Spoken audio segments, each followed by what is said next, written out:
आज का दो विषय हैं।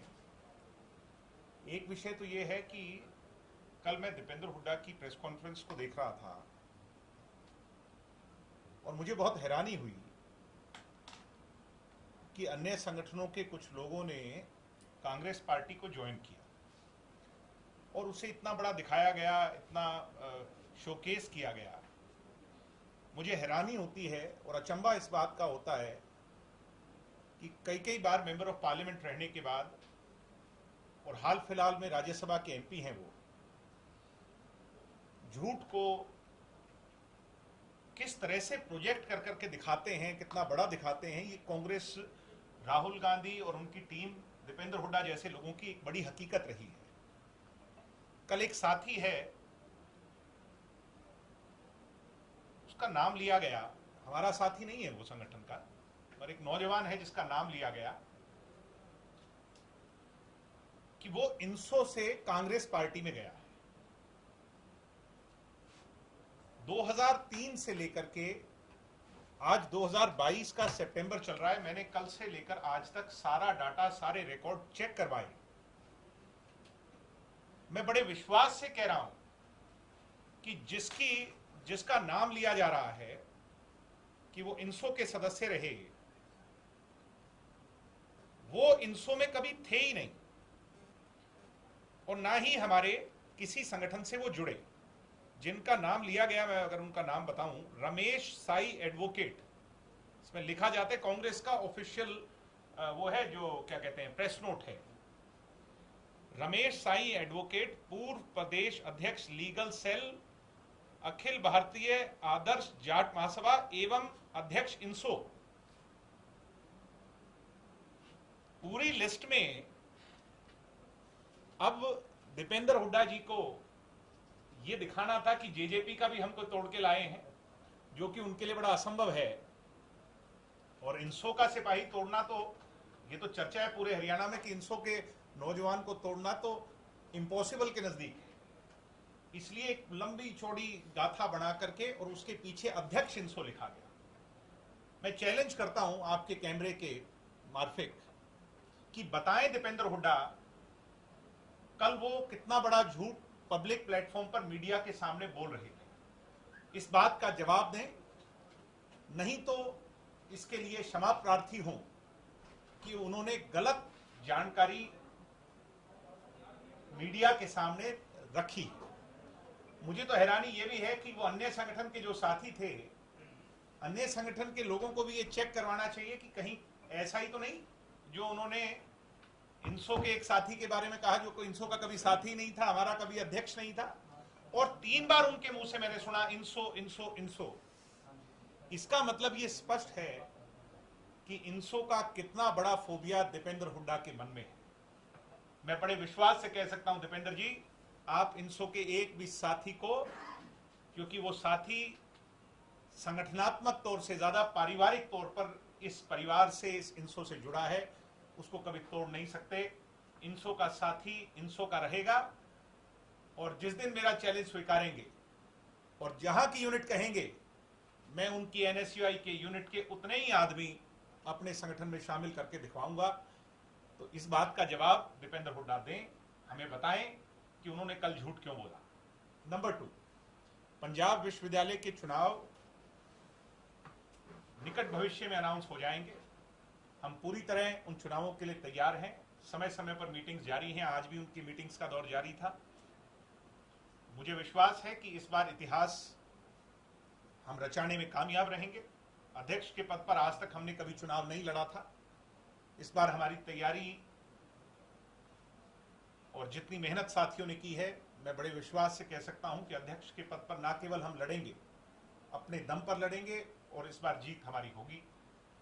सभी कॉलेजेस में पूरा पैनल हमारा जीत करके आएगा और युवा शक्ति, एक नई हुंकार, चंडीगढ़ जो कि राजधानी है हरियाणा की, उसमें अपना बिगुल बजा करके अपने झंडे को ऊंचा करेगी, ऐसी मैं उम्मीद करता हूं। ये 2 ही विषय थे, एक तो मेरा प्रश्न है और एक आज के चुनावों पर मैंने आपसे चर्चा की। इसके अलग आपके जो कोई प्रश्न है उस पर दीपेंद्र हुड्डा ने जो जिस पदाधिकारी, जिस इनसो से जुड़े युवक की बात की आपने, वो रमेश साई की बात है। रमेश साई को उन्होंने ये कहा कि ये इनसो से जुड़े रहे उन्होंने कहा, उसके साथ एक प्रेस नोट जारी हुआ है कांग्रेस पार्टी की तरफ से, हरियाणा कांग्रेस की तरफ से, और उस प्रेस नोट में रमेश साईं एडवोकेट, पूर्व प्रदेश अध्यक्ष लीगल सेल, अखिल भारतीय आदर्श जाट महासभा एवं इंसो अध्यक्ष। और मैं नहीं कह रहा कि सिर्फ इस प्रेस नोट पर जाएं, उनकी प्रेस कॉन्फ्रेंस को अगर हम रिवाइंड करके सुनेंगे तो बार बार दीपेंद्र हुड्डा ने एक ही बात कही, इंसो। मुझे बड़ी हैरानी हुई क्योंकि मैं चलती हुई गाड़ी में मोबाइल फोन पर उनका सुन रहा था। उन्होंने जब इंसो का नाम लिया तो मैं थोड़ा हैरान हुआ, थोड़ा परेशान हुआ। फिर मैंने अपनी रिसर्च की और उस रिसर्च के उस पर मैं बड़े विश्वास से कह सकता हूं कि ऐसा साथी हमारे संगठन का कभी कोई पदाधिकारी था ही नहीं। और मैं ये चैलेंज करता हूं कि वो ये प्रूव करें कि हमारा पदाधिकारी था, अन्यथा वो माफी मांगे इसके लिए कि उन्होंने गलत जानकारी लोगों के सामने, हरियाणा की जनता के सामने और मीडिया के सामने रखी। एक सर, इसके अलावा कल अभय चौटाला सिरसा में कह रहे थे कि 25 सितंबर को चौधरी देवीलाल की जयंती इंडियन नेशनल लोकदल मनाने जा रही है, लेकिन जननायक जनता पार्टी उनके नाम पर केवल वोट लेती है और अब उनका सम्मान तक भूल गई है और अब पूरी तरह से जेजेपी खत्म हो गई। जिस पार्टी का नाम जननायक हो, जिस पार्टी की मूल आत्मा जननायक हो, जननायक के विचार हों, और जिस पार्टी का कार्यकर्ता जननायक की सोच पर हरियाणा की सेवा कर रहा हो, उसके लिए कोई ऐसा कहे तो यह हास्यास्पद है। मैंने पिछले वर्ष आप लोगों से मिलकर के एक बात कही थी, जब जींद में इनेलो वालों की रैली थी, सेम प्रश्न उन्होंने मेरे सामने उठाया था और मैं उसका उत्तर भी वो ही दूंगा जो मैंने पिछले वर्ष दिया था। जब तक आदरणीय, सम्माननीय हमारे लीडर चौधरी ओम प्रकाश चौटाला जी हैं, हम उनके सामने उस कैपेसिटी में कोई रैली करें जिसका कंपैरिजन मीडिया के अंदर हो, यह हमें शोभा नहीं देता। किसी भी पब्लिक प्लेटफॉर्म पर कोई कंपैरिजन हो और वो चौटाला साहब के साथ हो, चौटाला साहब उस रैली के मुख्य वक्ता हों और हम कोई रैली करें, ये कहीं से भी हमारे सिद्धांत हमें अलाउ नहीं करते। और इस बात को आगे बढ़ाते हुए मैं इतना ही कहूंगा कि चौधरी देवीलाल जी का नाम अपने आप में एक इंस्टीट्यूशन के बराबर है। चौधरी देवीलाल जी के नाम पर अभय सिंह जी जैसा कल कह रहे थे कि वो तो फूल माला, पौधारोपण, फल फ्रूट बांटेंगे। अभय सिंह जी, ये पूछना चाहता हूं आपसे और आपकी राजनीतिक समझ से कि चौधरी देवीलाल के नाम पर अगर कोई फल फ्रूट बांट रहा है, क्या आपको परेशानी है क्या? मैं पूछना चाह रहा हूं आपसे कि उनकी मूर्ति पर कोई माल्यार्पण कर रहा है तो आपको परेशानी, कोई दिक्कत है क्या? चौधरी देवीलाल, अभय सिंह जी आपकी और आपकी पार्टी के नहीं हो सकते। वो समूची हिंदुस्तान के हैं और समूची दुनिया में बसने वाले किसान और कमेरे के लीडर हैं, आइडल हैं। वो किसी एक पार्टी के, एक व्यक्ति के नहीं हो सकते। उनके नाम पर कश्मीर से कन्याकुमारी तक और असम से गुजरात तक जो भी कार्यक्रम हो, हम उनको अप्रिशिएट करते हैं। मैं आज अप्रिशिएट करता हूं कि जो फतेहाबाद में वो रैली कर रहे हैं चौधरी देवीलाल जी के नाम से, अच्छी बात है। और बहुत सारे लोगों को बहुत सारे कार्यक्रम करने चाहिए जगहों, ना केवल हरियाणा में बल्कि पूरे देश में मननी चाहिए चौधरी देवीलाल जी की जयंती। और हम भी मनाएंगे चौधरी देवीलाल जी की जयंती, मगर अपने स्टाइल से मनाएंगे। चाहे माल्यार्पण कर करके मनाएं, चाहे पौधारोपण कर करके बनाएं, चाहे गरीबों की मदद कर करके बनाएं, चाहे ब्लड डोनेट कर करके बनाएं। अरे आपको क्या दिक्कत है? इसका मतलब आप चौधरी देवीलाल जी की सीमाओं को, उनकी सोच की सीमाओं को अपने तक सीमित रखना चाहते हैं। चौधरी देवीलाल जी को अपनी पार्टी का सिर्फ ब्रांड बनाना चाहते हैं, आप उनकी सोच को फैलाना नहीं चाहते। इसलिए मैं उनसे कहूंगा, दोबारा ऐसी बात ना कहें। लोग इस पर हंसते हैं, लोग आपको सीरियस पहले ही नहीं लेते, और ऐसी बात अगर आप करेंगे, और मैं देख रहा था कि फिर से काफी गुस्सा वो हुए, तो वैसे तो ये अच्छी बात है क्योंकि उनकी पार्टी का नुकसान है। इससे ज्यादा मैं कुछ नहीं। दिग्विजय जी, एक सवाल पंचायत चुनाव को लेकर है। बीजेपी ने जिन नेताओं को प्रभारी बनाया था जिलों का, उन्होंने तो अपना फीडबैक अपनी पार्टी को दे दिया, प्रदेश अध्यक्ष को दिया। आप लोगों ने भी अपनी नेताओं की जिम्मेदारी लगाई थी। क्या फिलहाल जेजेपी की तैयारी हमारे किस तरीके का फीडबैक संगठन की बहुत जरूरी मीटिंग कल है और उसमें हमारे राष्ट्रीय अध्यक्ष, प्रदेशाध्यक्ष महोदय और सभी लोग, जिला के अध्यक्ष, सब लोग यहाँ पर आएंगे और अपनी रिपोर्ट्स उसमें सबमिट कर करके और आगे कैसे बढ़ना है उस पर चर्चा करेंगे। एक समन्वय समिति बनाने की बात की गई थी जेपी नड्डा जी जब यहाँ जी, आए थे, जी। तो आपकी वो समिति बन गई? और हम क्योंकि नए प्रभारी बीजेपी के आए हैं, जल्द उनसे मुलाकात करेंगे और उनसे मुलाकात करने के बाद उस समिति का गठन करेंगे। एक आप लगातार दिग्विजय जी विपक्ष को भी चैलेंज कर रहे हैं आदमपुर उपचुनाव को लेकर कि विपक्ष को अपना एक साझा उम्मीदवार उतारना चाहिए। मैं ये देख रहा लगातार हूँ आप ये चैलेंज कर रहे कि हैं। फारूक अब्दुल्ला जी से लेकर के कश्मीर से चर्चा शुरू होती है, मुलायम सिंह जी, नीतीश कुमार जी, तेलुगु देशम पार्टी के लोग और नीचे AIADMK तक के लोगों की चर्चा हो रही है। फतेहाबाद में आएंगे, बड़ा सब कुछ होगा, और हम तो देख रहे हैं पुराना इतिहास बता रहा है। अगर ये मानते हैं कि ये रियलिस्टिक है तो फिर लोकसभा के चुनावों का इंतजार क्यों करें? किसी भी बड़े टेस्ट से पहले उसका मॉक टेस्ट कर लेना चाहिए। तो मैं तो खुली चुनौती दे रहा हूं कि कांग्रेस भी उसमें शामिल हो जाए, जैसा आजकल इनेलो वालों की ठंडी नजर कांग्रेस की तरफ है।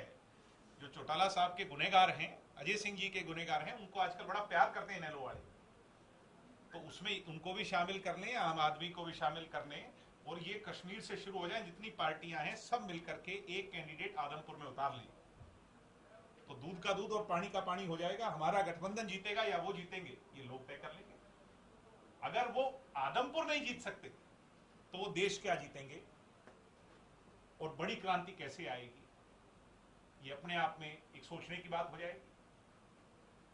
दिग्विजय जी, एक भूपेंद्र सिंह हुड्डा एक बात और कह रहे हैं कि परिवार पहचान पत्र के नाम पर बुजुर्गों की पेंशन काटी जा रही है, हमारी सरकार आएगी तो हुड्डा जी 2012 का जवाब दें कि परिवार पहचान पत्र पर जो कानून 2 लाख तक का लाए थे वो हुड्डा जी क्यों लाए थे, इस बात का जवाब दें।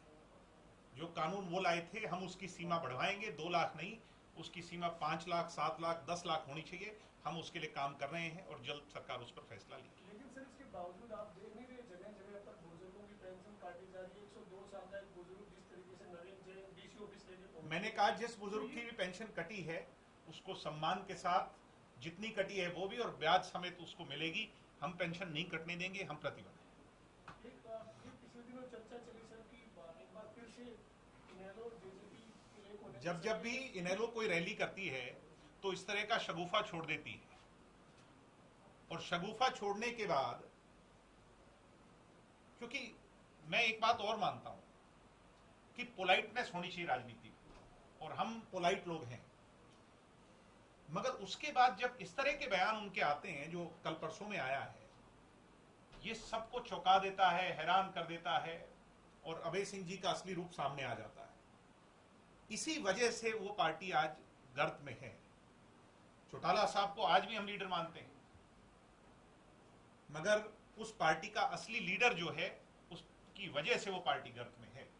इसलिए पोलाइटनेस होनी चाहिए, cutting across all party lines politeness राजनीति में होनी चाहिए, नरमाई होनी चाहिए। नरम पेड़ जो होता है, वो कहते हैं बड़ा वृक्ष जो होता है वो झुकता है। दिग्विजय जी, अभय सिंह चौटाला एक बात और कह रहे हैं कि जेजेपी के जो नेता हैं दुष्यंत चौटाला, अजय चौटाला, पहले तो चौटाला साहब से माफी मांगी, फिर हम प्रदेश के वो ये कह रहे हैं कि वो लूट करके ले गए हमारा सामान। मुझे पहले ये समझाइए इन वर्बेटम कि हमें पार्टी से निकाला था या हम पार्टी छोड़ करके गए थे। वो लोगों को नासमझ समझते हैं। आपके कैमरे के अंदर जो रील है इसमें सब कुछ रिकॉर्डेड है। मैं कहता हूं आप ही इसको दोहरा करके इतिहास पर जाइए। पार्टी से निष्कासित किया था डॉक्टर साहब को भी, दुष्यंत जी को भी, हम सब को भी। उसके बाद हमने एक फैसला लिया था और उस समय उन्होंने कहा था कि ये जो लोग अलग हुए या जिनको निष्कासित किया है ये शून्य हो जाएंगे।